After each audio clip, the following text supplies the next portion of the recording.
everyone.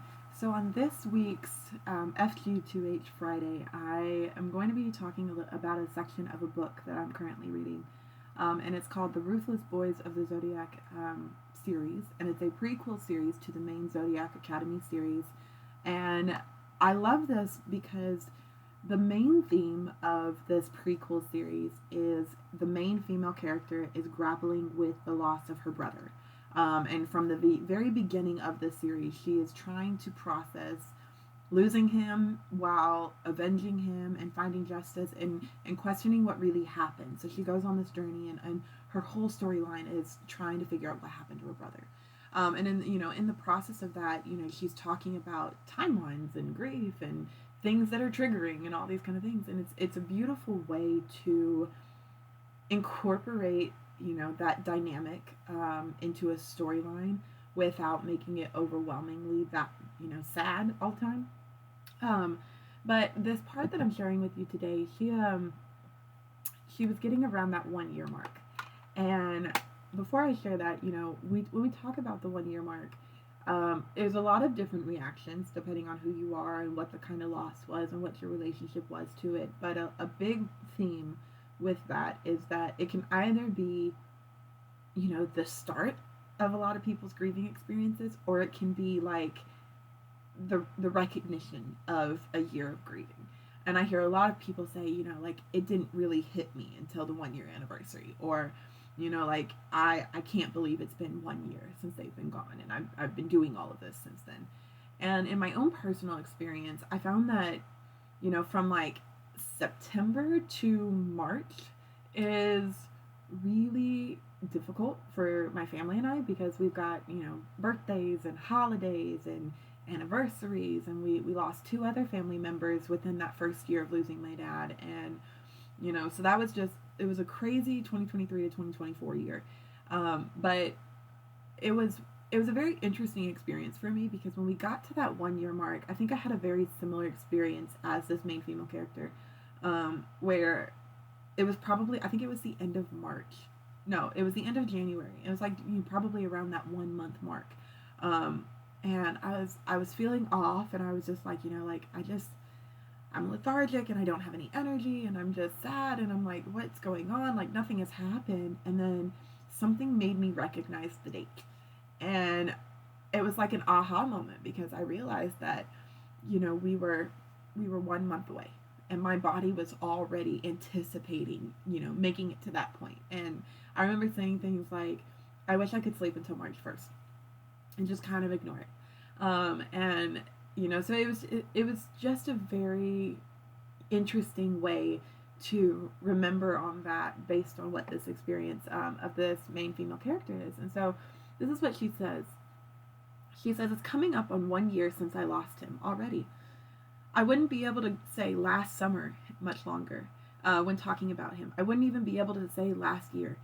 And that's really hard, because when you're talking about it, and it gets to that point where, it's like, there is kind of that, I don't know, I guess it's a stereotypical thing, but once you get past that, first year, and you're like, oh, I lost my dad last year. Because then you have to start saying, like, oh, I lost my dad 14 months ago, or oh, I lost my dad in 2023, or, oh, I lost him, blah, blah, blah, blah. And so, when you start to change the way that you're, talking about when the loss occurred, I think there's, a part of the stereotypical thing is they're like, oh, it's been, over a year. Like, come on, get it together.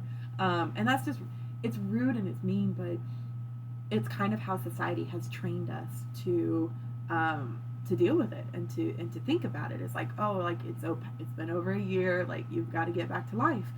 So yeah, that was just, it's a weird feeling when you get to that point where you're like, yeah, last summer, or a year ago, we were doing this and this and this, and it's like, no, it's been 2 years and coming up on 3 years, and that's just, it's crazy.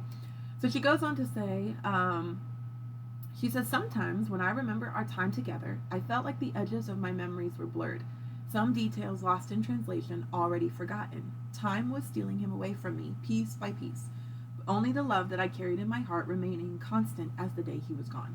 And that has been one of the things that I find most guilt ridden when I'm thinking about like the healing process and moving through grief and keep going and finding, you know, purpose and meaning and stuff, um, is that, you know, when you have like a you know, a little while where you're not constantly thinking about him, or you're trying to remember their laugh, or you're trying to remember like a story that, you know, you guys used to do together, or something about it, there are like the vividness of it is lost, and it's kind of sad because, you know, you think about it and you're like, no, like I'm losing them and I'm forgetting them, and it's this whole thing, and I don't, like, I like the comfort in this. It's like, you know, yeah, their details will fade.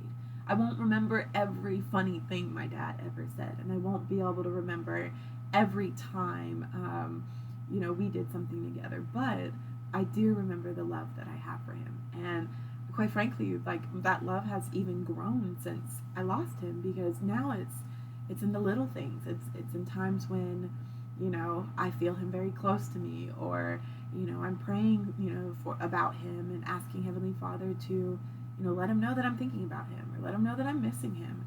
And, you know, something happens where I'm like, he's right there. He sees me. And that has grown, and I love him more deeply because of that. But that does remain as, you know, intense and all-encompassing and, you know, gravity-defying as the day we lost him. And I hope that a lot of people can relate to that and feel that too. So he goes on to say, she says, but the pain is dulling now. It wasn't the raw, bloody thing that it had once been. More an ever-present ache which throbbed from time to time. I didn't wake up expecting him to be there anymore. The grief didn't come crashing back in as I fought to deny that he was truly gone. And when we're talking about that specifically, it is an interesting way, because a lot of the, you know, common things that people will tell you is that, you know, oh, it gets easier, or time heals, or whatever. And it's not so much that. I think it just changes. And I love that a lot of people who are talking about it, you know, in the last little while, have been addressing that. It's not this, you know, she says, it's not this raw and bloody thing that it had once been. And I agree with that. I don't feel like, you know, I relate it to drowning. I relate a lot of it to, you know, a lot of my emotional health to, and mental health to water. So for me, like, the grief felt like I was drowning in it in the very beginning. And, you know, slowly and surely I was able to come through it and start treading water, if you will. And the longer, you know, that I was doing that, and the more that I got used to what it was like to, you know, live and thrive and, you know, do things while still missing him and processing that grief and carrying it with me, like, we became old friends at that point. And, you know, now it's like there are some times when, you know, it is overwhelming, and there are other times when it's just kind of there. And I think that that's really important that we acknowledge that, is that, yes, it will change, not necessarily get easier. If it feels easier for you, I'm glad. But it gets different. You learn to deal with it a little better. You know, you're stronger because you've been dealing with this for so long. And the idea of, like, I don't really remember when that switch happened, but that shock factor did kind of, like, start to fade with time. You know, waking up and not being like, oh, I want to talk to my dad, and then be like, oh, I can't talk to my dad. Or, you know, like the, you know, just random thing where you're like, I want to call him, and you can't. Like, that did kind of, you know, fade. And I just stopped thinking it like that. So yeah, I love that where she says that it didn't come crashing back in as I fought to deny that he was gone, because there is that acceptance to it. Her last little part is, her heart had accepted, she says, my heart had accepted it even though it had destroyed a piece of me in the process. And I would agree with that. You know, I talked about in the last video that you're not the same person as you were before you lost them, after you lose them. And it is a little bit of that. So for her, you know, it was a very physical thing. You know, she cut her hair, and she dyed it a different color, and she, you know, hid her identity and went to this academy, and, you know, kind of did do a 180 from who she was before. And I think there are people who do that. Or the changes they make and the way that they cope is so drastic to be able to function that it becomes this thing where you look back at photos before and you don't recognize yourself. Or you are just kind of anticipating it and anticipating it and anticipating it, and then it just doesn't, happen. And you kind of start to wonder, or try to, when you're trying to remember the before, it's like, yeah, I am different. Yeah, I am changed. Personally, I'm grateful. I'm grateful that I've changed and grown since losing my dad, because now I'm able to do all of this and to talk about it and to help people and to raise awareness. And I, not necessarily that I couldn't have done that if I hadn't have lost him, but I wouldn't be, so focused on it, and it wouldn't be so important to me as it is now if I hadn't. So I think that this is such a beautiful way that she has kind of, summed it up, especially nearing that 1 year mark.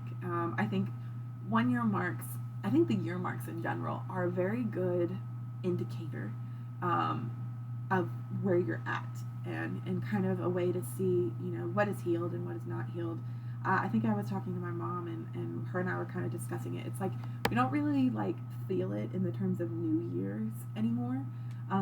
It's kind of like the anniversary has become our new year, where we're thinking about who we had been in that last year and what we had done and how we had coped and all the things, and we're like, okay, this year, after in year 3 that he's been gone, we want to accomplish this and this and this, and it does kind of, it's interesting that's kind of like the shift that I've experienced with it. But yeah, this is, like I said, it is an incredible series. It handles the topic of loss and grief beautifully. Makes you want to cry, makes you want to laugh.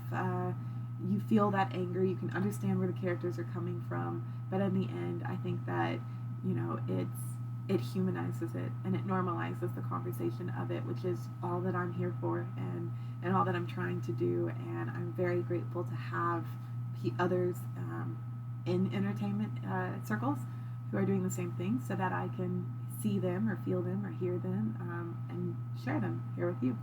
So I will catch you next week in the next one.